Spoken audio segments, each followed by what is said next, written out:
तो इस वीडियो में हम देखेंगे कि डॉट प्रोडक्ट मेथड से वेक्टर्स के बीच में एंगल कैसे निकालते हैं। अगर डॉट प्रोडक्ट मेथड से वेक्टर्स के बीच में एंगल निकालना है तो वेक्टर्स का कंपोनेंट फॉर्म में दिया होना ज़रूरी है, मतलब वेक्टर्स i, j और k के टर्म्स में दिए होने चाहिए। तो सपोज हमारे पास दो वेक्टर्स हैं, a वेक्टर और b वेक्टर, जो कंपोनेंट फॉर्म में दिए हुए हैं और उनके बीच के एंगल को थीटा बोलते हैं, जो बना है at the point of common tell.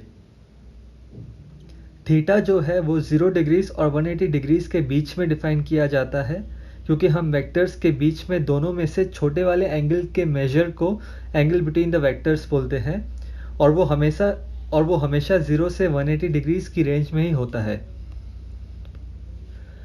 अब डॉट प्रोडक्ट ऑफ वेक्टर्स की ज्योमेट्रिक फार्मूला कहती है कि a vector dot b vector is equal to magnitude of a vector times magnitude of b vector times cosine of angle theta.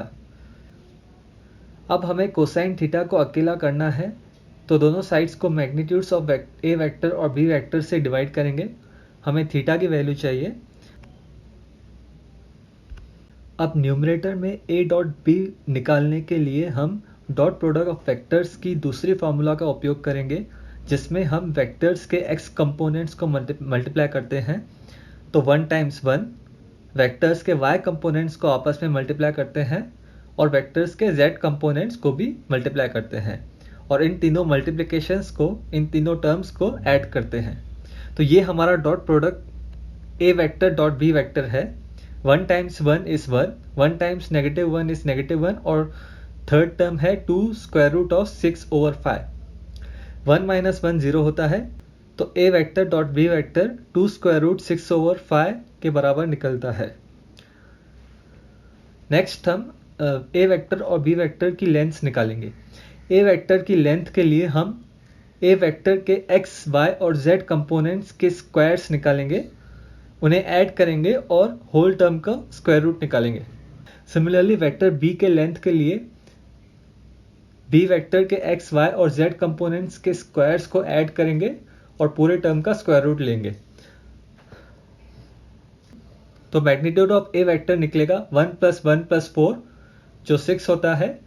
तो हमें magnitude of a बराबर मिलता है square root of 6 के।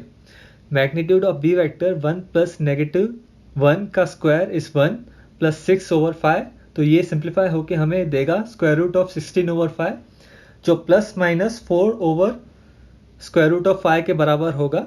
पर magnitude of a vector negative नहीं हो सकता है, तो हम सिर्फ पॉजिटिव वैल्यू ही कंसिडर करेंगे। हम हमारे कोसाइन थीटा वाली फॉर्मूला में दोनों वेक्टर्स के मैग्नीट्यूड्स को और a डॉट b की वैल्यूज को सब्सटीट्यूट करेंगे।